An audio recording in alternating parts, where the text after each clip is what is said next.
And onto this now, the Good Party says former President Thabo Mbeki must account for the state's failure to prosecute apartheid-era crimes recommended by the Truth and Reconciliation Commission. Now, this comes after Mbeki's failed attempt to join a court case brought by victims' families against the state. And Mbeki and Mabandla argue that they should be given a platform to dispute their alleged roles between 1998 and 2008. But the High Court in Pretoria found that the allegations do not expressly name Mbeki or Mabandla, and that references to them are made only by virtue of the offices that they occupied at the time.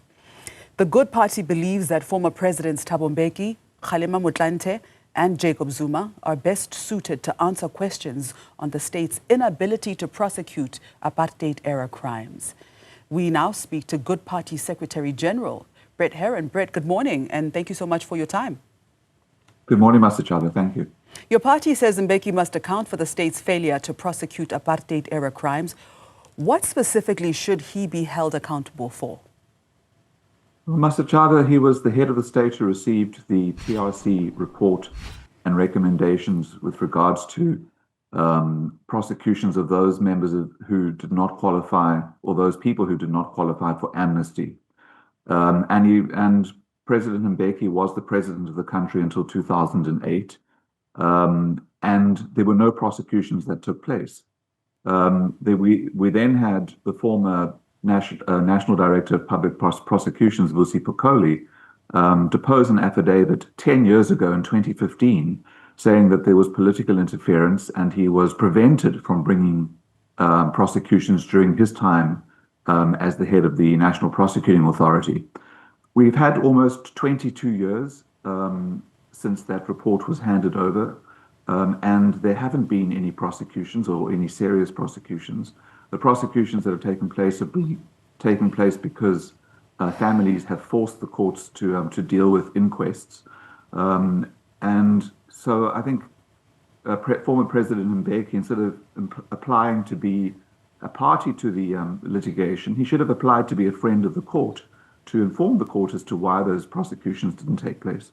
Now, this 167 million rand constitutional damages claim involves over 20 families, including the Craddock Four. How important is this case for TRC victims more broadly? I think it's very important. There were about 300 prosecutions that were recommended,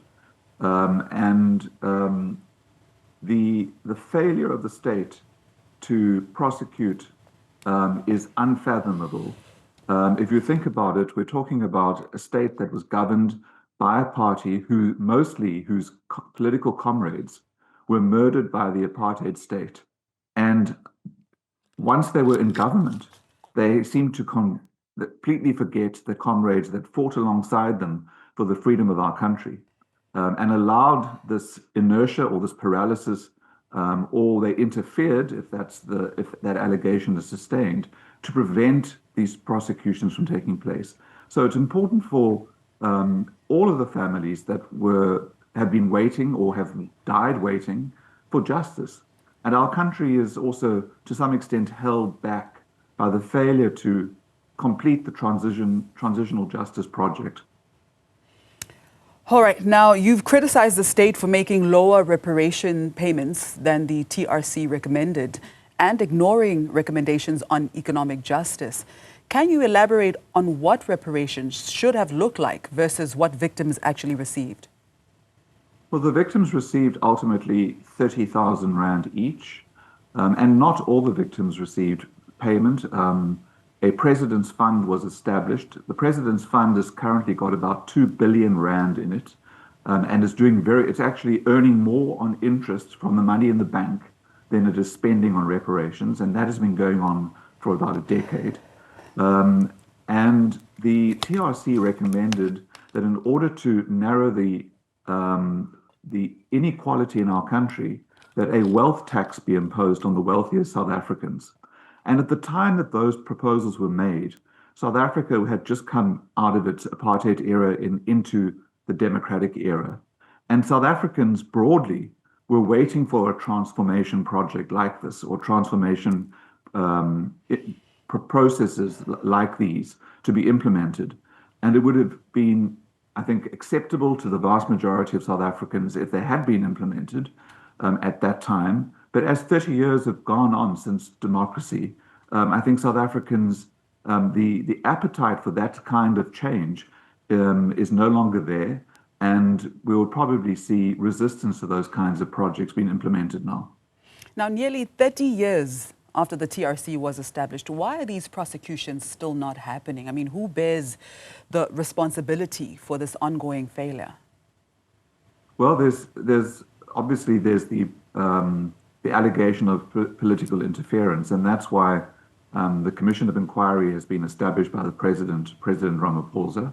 And there are three presidents who need to give evidence in that Commission of Inquiry: Mbeki, Motlanthe, and Zuma, who presided over the state during the decades when no prosecutions took place. 30 years later, a lot of the evidence is lost, and a lot of the accused, the people that need to be prosecuted, have died. And so we're losing time, and where there is an opportunity to prosecute, that should happen with urgency. And I think that the civil litigation that families are bringing is putting pressure on the National Prosecuting Authority to get their act together and to start prosecuting where they can. And we saw recently a prosecution in Gauteng, I think it was. So there have been one or two in the last year. Now, Brett, but your leader, Patricia de Lille, has been serving as the minister in ANC governments since 2019, well, before the GNU was formed. So how do you respond to critics who say your party shares responsibility for the continued failure to prosecute TRC cases, as your party has been an active participant in that same government through Patricia de Lille's ministerial role for the past 5 years? So, I mean, Patricia de Lille served in the 2019 to 2024 cabinet, not as a coalition partner, but out of the tradition where an opposition leader is serving in cabinet.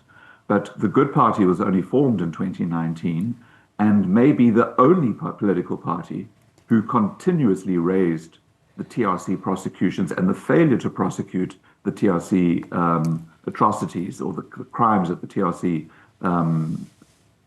found and handed over to the state.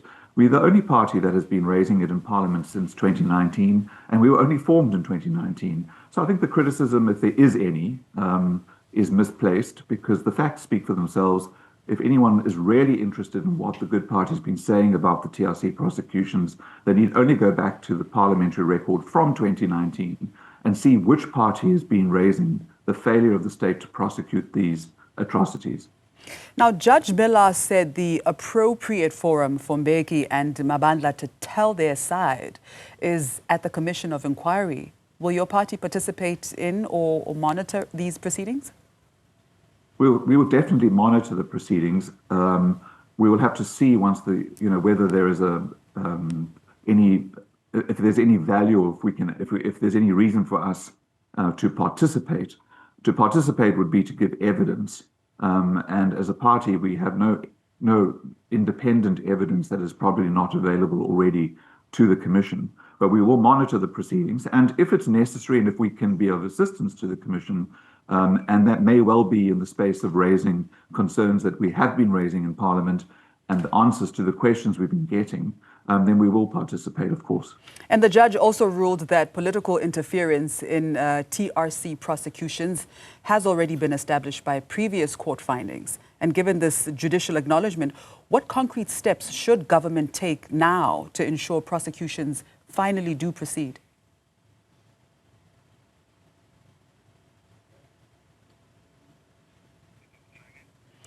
All right. I think there is a technical issue, but let me ask the question again. With the judge having ruled that political interference in the TRC prosecutions has already been established by previous court findings, and bearing in mind that this judicial acknowledgement, what concrete steps should government take now to ensure prosecutions finally do proceed?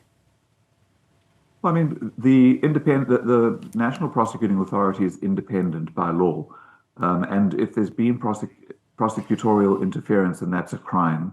And I hope that if it is established that there was interference, then those who interfered will be prosecuted themselves, because it's been a grave injustice to hundreds of families around the country. So the statement by the court that there was, or has already been established that there was prosecutorial interference, is something for the state to be worried about. I'm not sure that it was as part of the judgment. It was a comment that was made, or in other words, it's not part of the finding of the court. But the fact that there's judicial acknowledgement of political interference, the fact that Vusi Pikoli deposed this affidavit blatantly saying that there was interference as far back as 2015 requires action. And that action lies in the space of the National Prosecuting Authority. And if there's no longer political interference, then we need to see some prosecutions taking place of both the perpetrators of apartheid crimes and also those who interfered in the prosecutions. Now, Brett, while I still have you here, very briefly, let me shift to some of the current issues facing the government of national unity that your party is part of. Where does the Good Party stand amid these explosive corruption allegations against various ministers and the bombshell revelations made by General Mkhwanazi in his recent media briefing? Well, I think that let's start with the bombshell allegations by General Mkhwanazi. They contaminate the entire criminal justice system. He referred to the judiciary, the prosecuting authority, senior police officers, and even the Minister of Police, so the political office bearers, which makes it almost impossible, entirely impossible, for the police services, including the Hawks, to conduct the investigation into the allegations. The President appointed a commission of inquiry, which we said at the time was probably not the right way to investigate these allegations, and that the Special Investigating Unit may be the only crime-fighting unit that has the public credibility to conduct an investigation where the outcome of that investigation would be widely accepted. And so it is still our hope that the SIU will be mandated by the President to conduct a criminal investigation into the allegations by Mkhwanazi. And the SIU Act authorizes the SIU to do that kind of investigation. So the Commission of Inquiry may help us determine the best way to improve our policing. But ultimately, all they will do is produce a report that still has to be investigated in order for a prosecution to take place or prosecutions to take place. So we're hoping that a real investigation will take place by a credible body, and that body in our view is the SIU.